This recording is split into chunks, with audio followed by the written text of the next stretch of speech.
Viseart has been on a roll lately, launching so many beautiful eyeshadow palettes. Recently, they launched the Lila's Lumiere Etendu, which is stunning. And before that, the Paris Mattes palette, which if you wanted this and didn't get it, it is now available again on the Viseart website. Run, don't walk.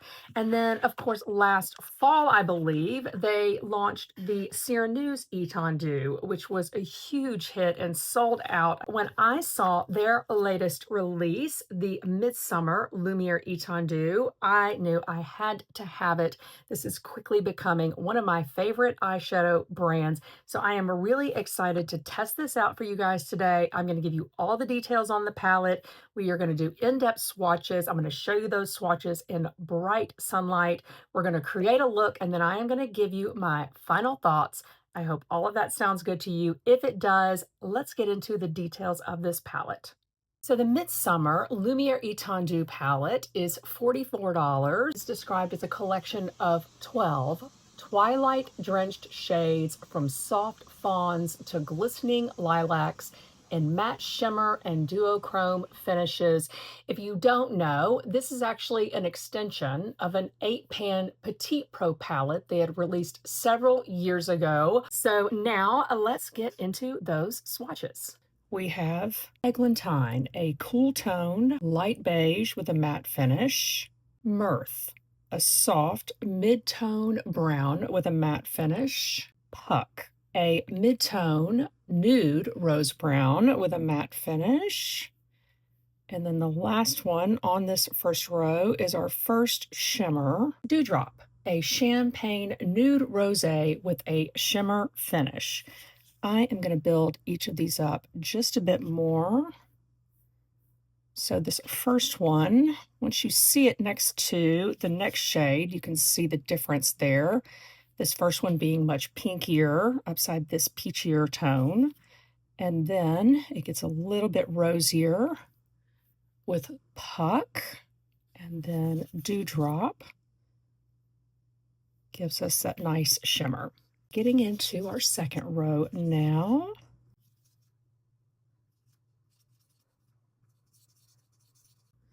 And there is what those look like.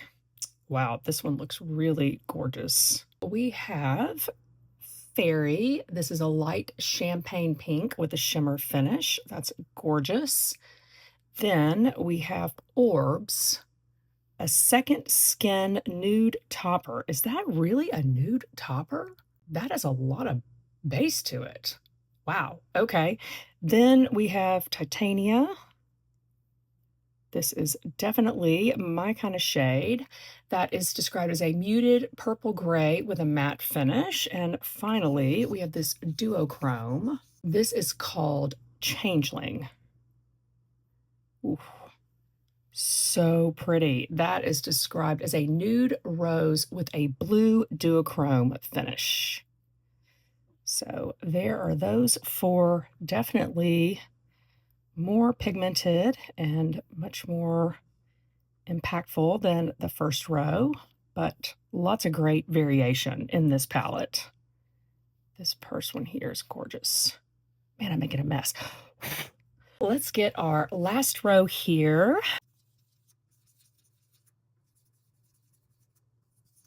There are what those look like.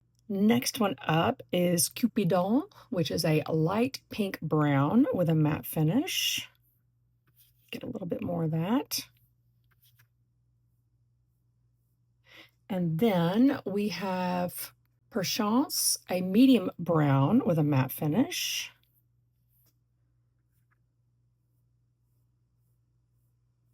And this is Potion, a muted burgundy with a gold pink reflectivity. So as I'm looking at it now, I can see the little gold sparkles in there, but it's not overwhelming or obnoxious. And then finally, last shade, we have Hawthorn, and this is described as a cool toned brown with a matte finish.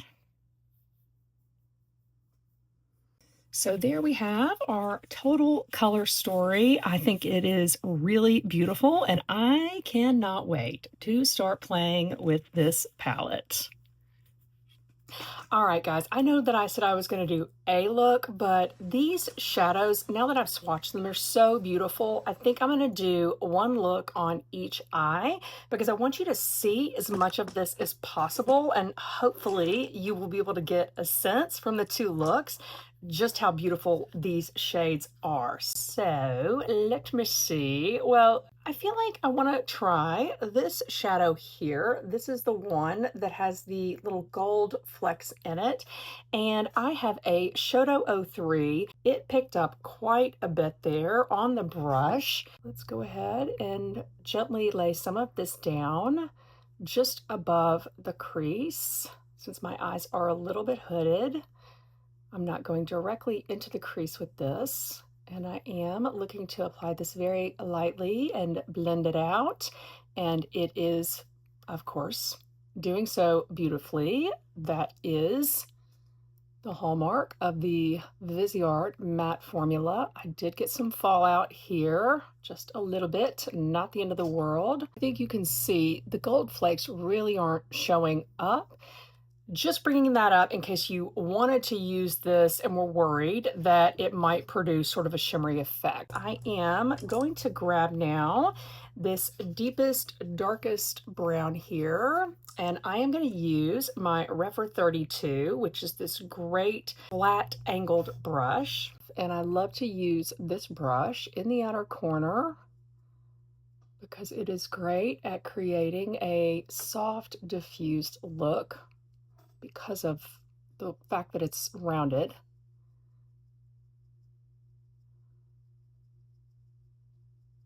That just blended beautifully into that first shade, but didn't blend away. Maybe over here we go a little peachier.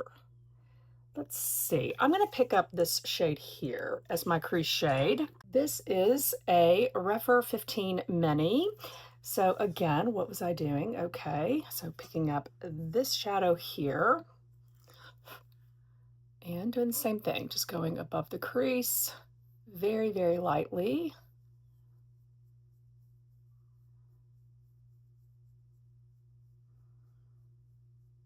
And that is blended out beautifully. I'm gonna add a little bit more.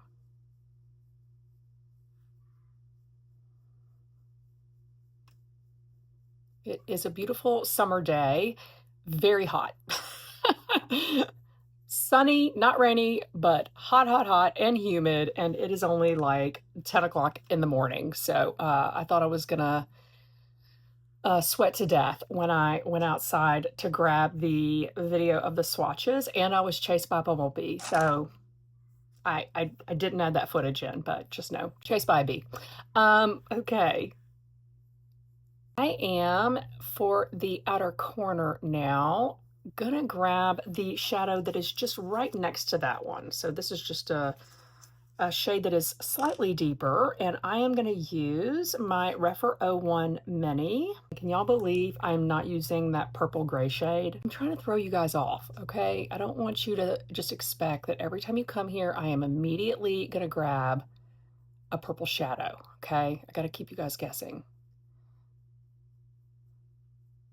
Gorgeous, gorgeous, gorgeous. I'm talking about the shadows. I'm not talking about me.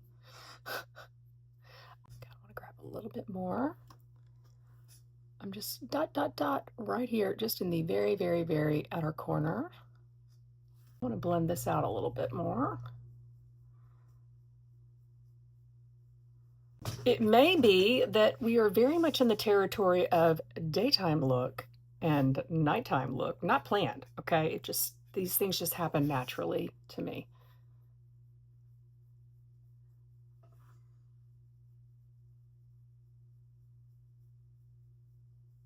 Now, if I wanted to bring this one down a little bit in terms of how dark and smoky it is, then I could, and maybe I will. I am going to grab this shadow here. This is from KJH Spectrum Collection, so I'm going to grab that really light pink matte. I'm just putting a little bit on the brush there. And I'm going to start up here just below the brow bone. I'm not really trying to highlight per se, but I'm bringing it down into this deeper matte to sort of blend it out and bring down the intensity just a bit.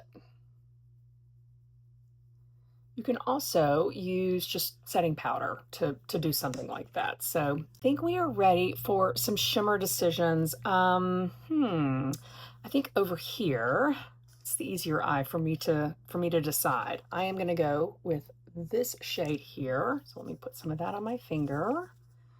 And that is what that looks like. Now, I could go with this shade. This one feels much drier than this one. Okay, we're wiping that off. So again, just a level set. This is the shade I'm going to use. So this is on the eye. That is my peachy, sort of brown eye.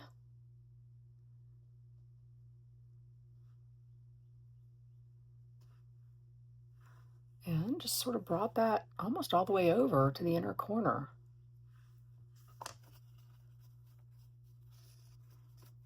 Beautiful, easy, ethereal, scratch my neck.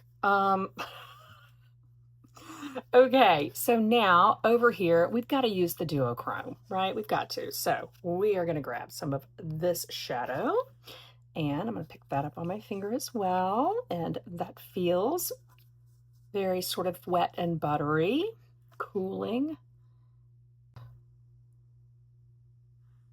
Drop this right up against that deeper shade in the outer corner. While I grabbed the deep dark brown, I think that this shade right beside it that is sort of that purple gray would have looked really good with this. But again, just trying to do something different here.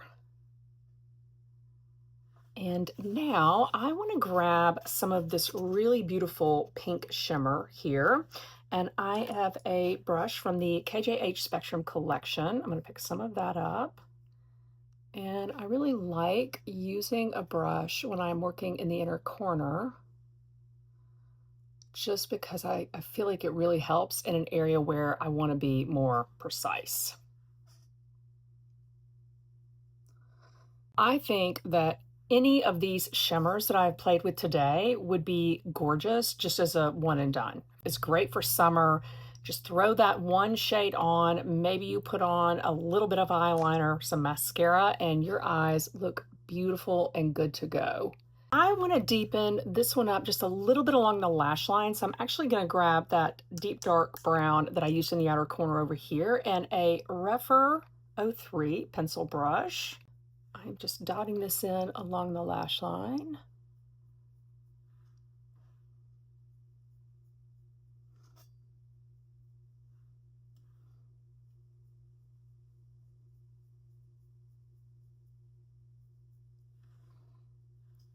And dropping a little bit here in the outer corner.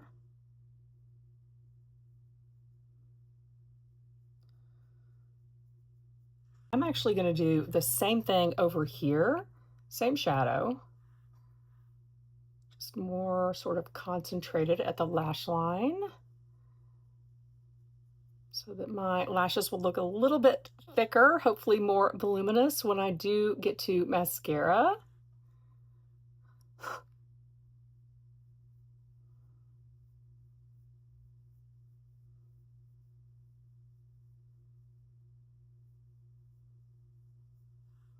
Let's do a little bit of cleanup now. Like I said, did get some fallout, and I already have on a full face of foundation and concealer and bronzer and blush, but I am just going to delicately clean up I didn't make that big of a mess, okay? Now I am gonna do mascara. I recently picked up the Lisa Eldridge Kitten Lash Mascara in Burnt Umber. I am going to speed through on this, so hang on to your hats.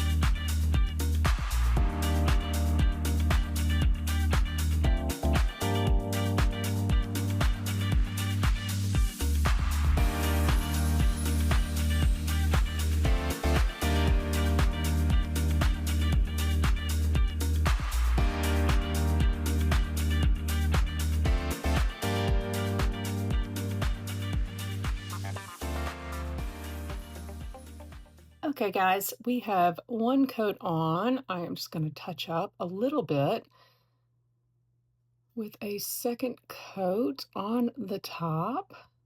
What I found in my video doing a first impression of this mascara, as well as the new Desert Gleam eyeshadow palette, so that's on my channel now if you want to check out that video, is that I cannot go past 2 coats. Maybe I can't with any mascara, but I did notice that when I tried to add some volume with a third coat, that they really started to like sort of clump together. So far, this appears to be a mascara for me that is great for separation and length, but not so much for volume. But I am continuing to test this, so the jury is out. I am going to do a little bit of touch up here on powder. So I'm just using my OG Givenchy Prisme Libre powder. Hit the high points there.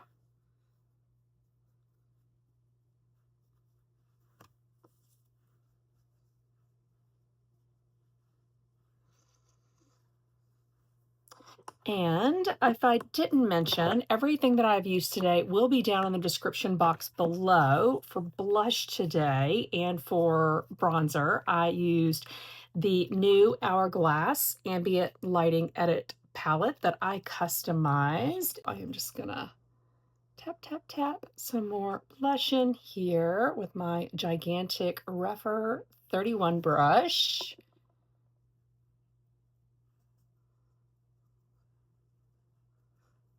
And now for lipstick, I am going to use the new Toasted lipstick that is a part of the Rouge Experience line from Lisa Eldridge. This shade Toasted is a part of her newest launch, Summer Color Story, and goes with the Desert Gleam eyeshadow palette. I do have on some Clarins lip oil, I think, staining here, so we'll see how this really beigey lipstick does on top of that.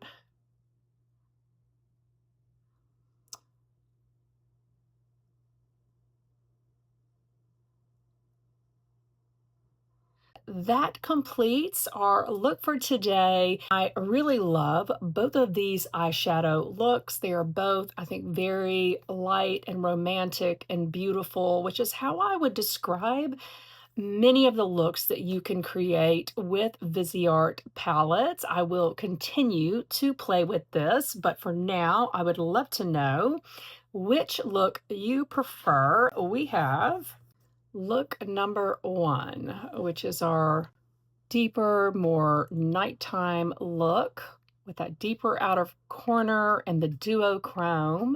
And then let's call this look number 2, which is more neutral and peachy gold. I don't know, guys. I kind of lean here. What is happening to me? What is happening? Okay, I need to play with Pat McGrath tomorrow. That's what I need to do because I'm concerned about who I'm turning into here. No, but I love them both. I love Viseart, and I'll continue to play with this so that I can give you sort of a final assessment in the weeks ahead. I hope that you have enjoyed today's video and that it has helped you if you are trying to decide if this palette is right for you. If you have enjoyed this video, I hope you will give it a big thumbs up and consider subscribing. It really helps my channel, and I hope to see you next time. I have another new makeup video coming up, so stay tuned for that. Take care. Bye.